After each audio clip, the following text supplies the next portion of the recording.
Shalawam. My name is Lamad from the GMS that is near Toucan in Philadelphia, Pennsylvania.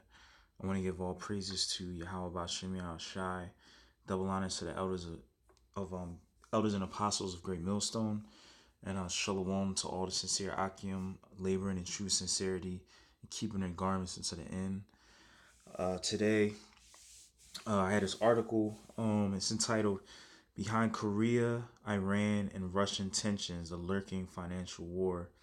And scripture I'm going to use for this, of course, is um, Matthew 24:6, and it says, "And ye shall hear of wars and rumors of wars. See that ye be not troubled, for all these things must come to pass, but the end is not yet." And it says, "For nation shall rise against nation, and kingdom against kingdom, and there shall be famine and pestilence and earthquakes in diverse places."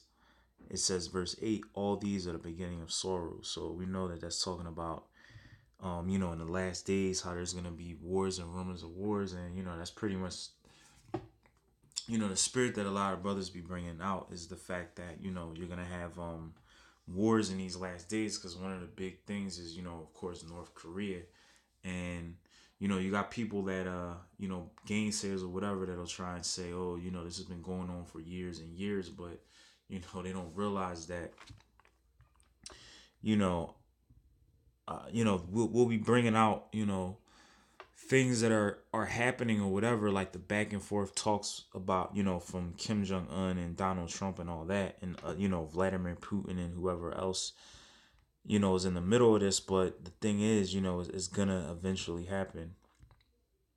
Um, so yeah, I'm gonna just bring out certain points in this. I didn't really make notes or whatever, so I'll just kind of read it and then just comment or whatever. But so it says, "What have the tensions between the U.S. and North Korea, Iran, and Russia have in common?"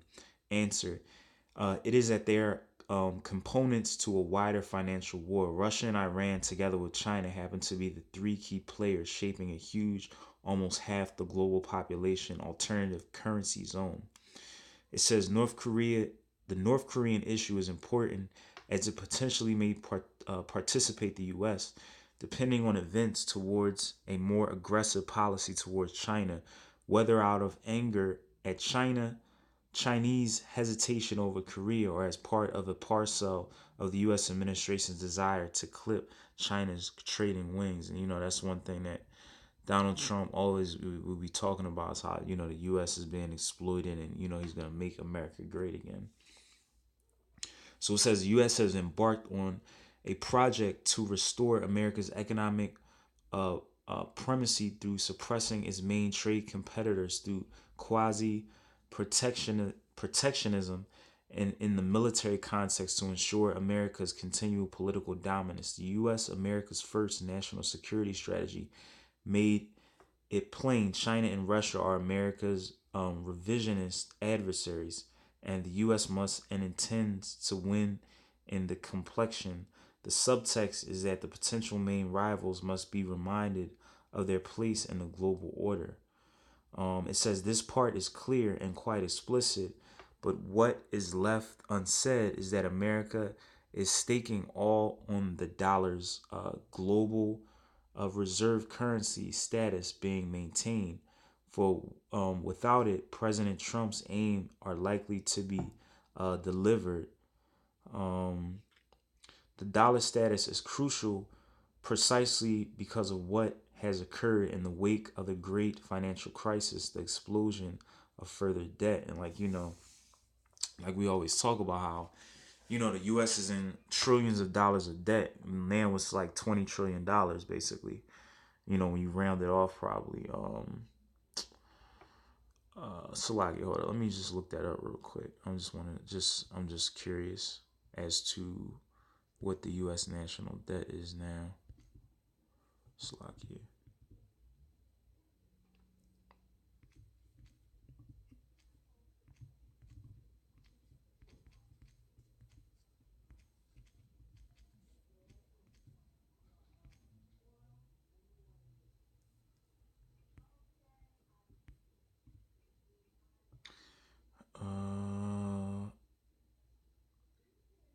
All right. Well, I mean, it's only January 10th, so I could just look at it. So it says at the end of the fiscal year 2017, the U.S. national debt was guesstimated to be 23.29 trillion, including federal 20.24 trillion, state 1.17 trillion, and local 1.88 trillion. Also, yeah. So let me see what it is. I don't know if this will go on my phone correctly.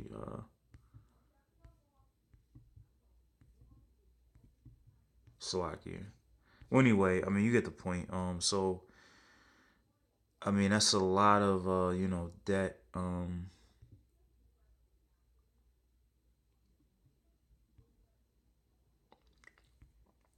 It said, but here is a paradox. How is it that the presidential candidate who promises less military belligerence, less foreign intervention, and no Western cultural identity imposition has, in the space of 1 year, became a president, a hawk, Salakia, become as president a hawk in respect to Korea and Iran?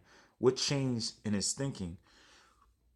So like the course being pursued by both states was well known and has offered no sudden surprise, though North Korea's progress may have proven quantitatively more rapid than perhaps the US intelligence was expecting. Instead of 2020 to 2021, North Korea may have achieved its weapons objectives in 2018, some 2 years or so earlier than estimated. But eventually, Korea's desire to be accepted as a nuclear weapon state is nothing new. And, so basically, North Korea was, as you see, they're trying to get themselves on a level to be able to defend themselves, in case, anticipating, the U.S. basically trying to, eliminate them. Because, what you got to realize is that, during like World War II, you had Japan.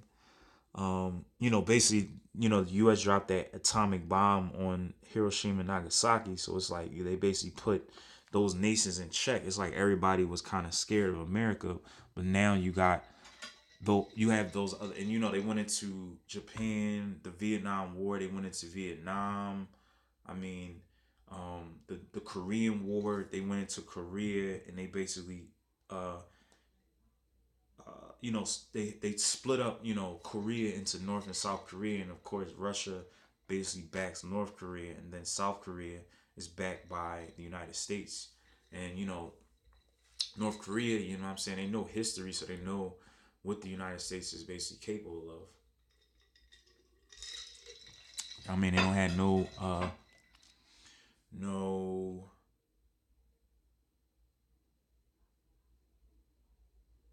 no shame in their game, so to speak, as far as what they're willing to do. So it says all right. All right, it says it is the federal debt and a pending debt ceiling that is crucial. There is little doubt that the U.S. military is not what it used to be, and the Republican Party possesses a wing that is quite fundamentalist about limiting debt. Freedom Caucus. A serious military crisis is possibly the only way Trump is likely to get a huge ramp up of military expenditure past Congress. Fiscal hawks. President Trump, the tax bill saga tells us, is going to be a big spender as part of the mega Make America Great Again. And basically, there's a saying in a sense is that the only way that they're gonna be able to make America great again is to start wars and have give a pretext or justification on why they should spend up all this, why they need military in order to defend themselves, defense or offense or whatever. That's the way that they're going to try and justify getting more money to the government so they could be able to buy all this stuff.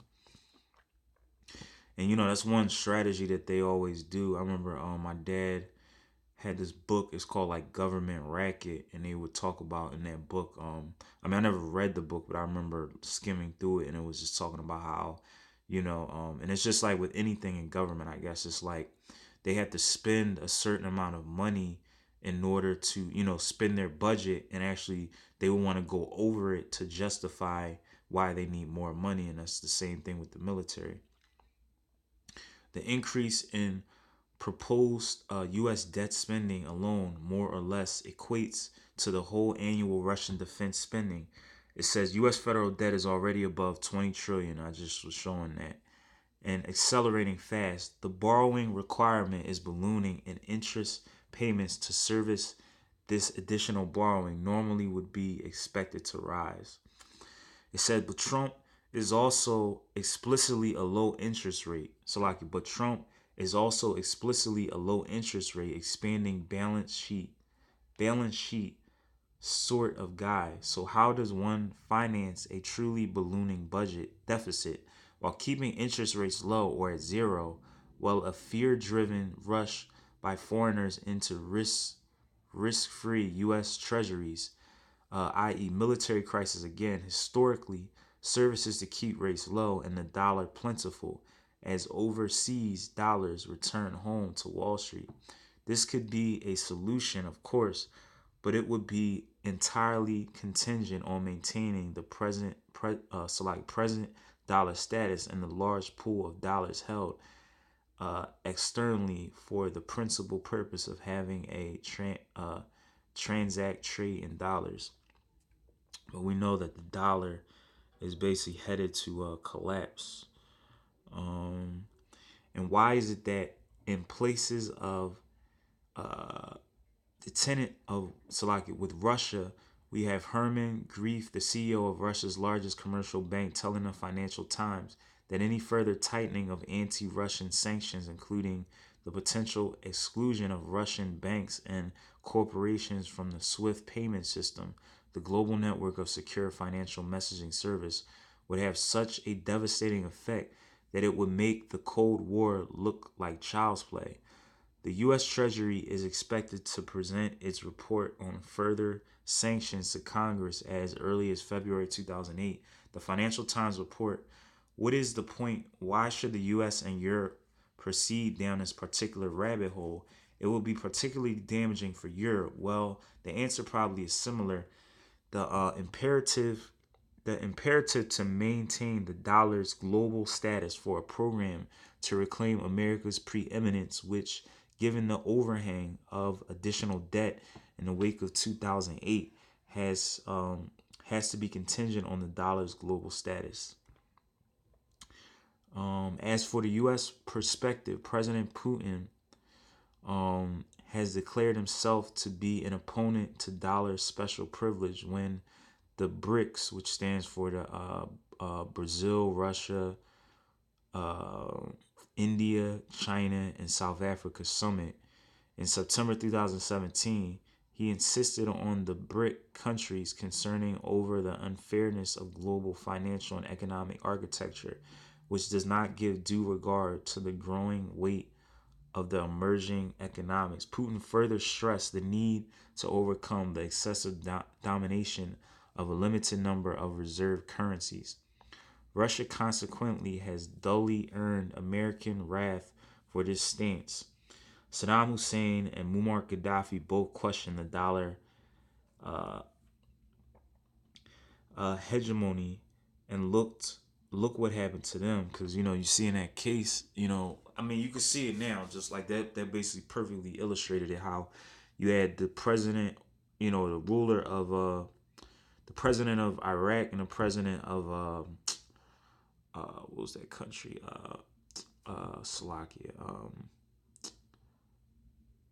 Slovakia. I'm sorry, Slovakia. I forget what. Oh yeah, Slovakia. I'm sorry, Libya.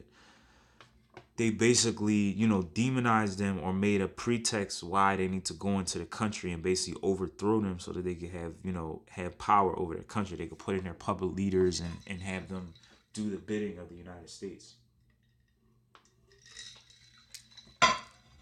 So that's pretty much, what they're trying to do now. It says, financial war, of course, is nothing new.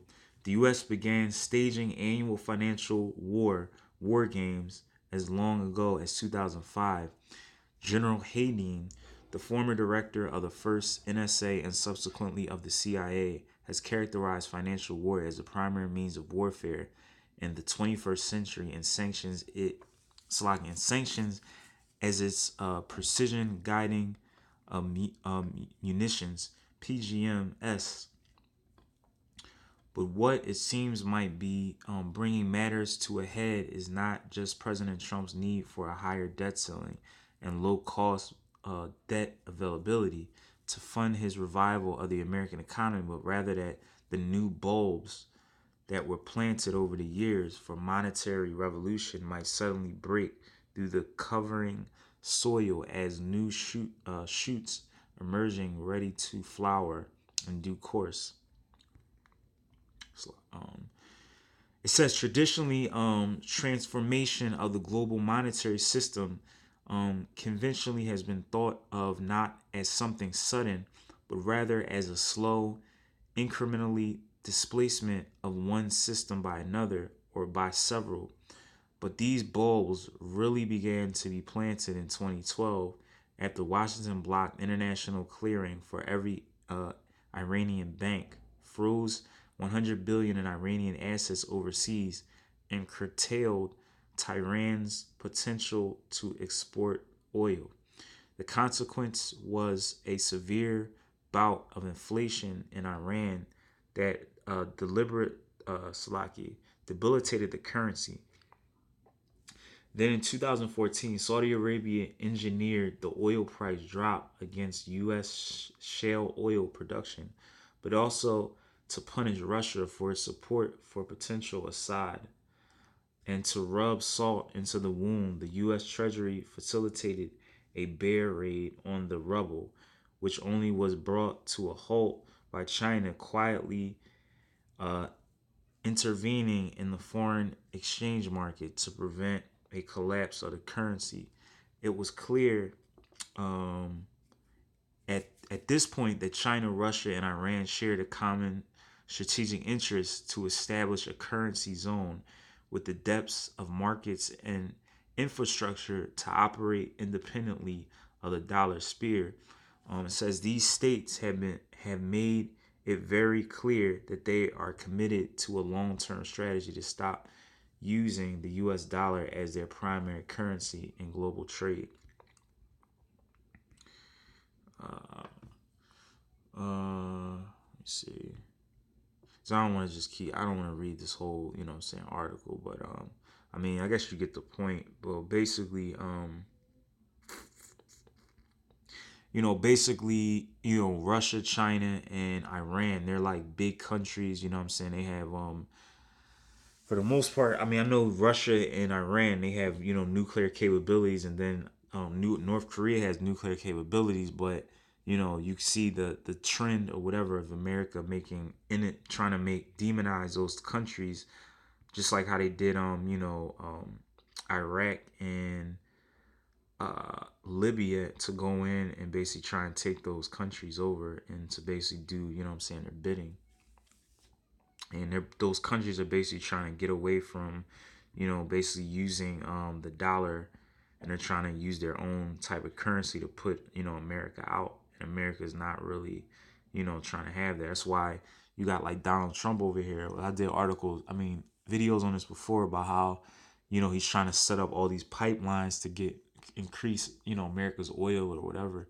Which America, there's oil in America. Like, they really don't have to, go over to all these countries. But that's how the devil is. Just like how, in America, you had the Gadites that had certain land or whatever, certain national resources, or it's like the Northern Kingdom that's over here in America, and they basically came over here, and they just exploit the natural resources or whatever, and go and colonize them and all that.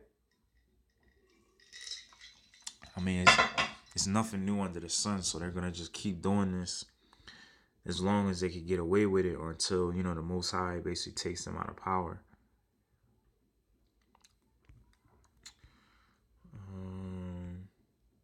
Well, this is a pretty good article. I mean, I read a lot of it. There's still some left over, but I read, if you wanna brothers want to look more into it,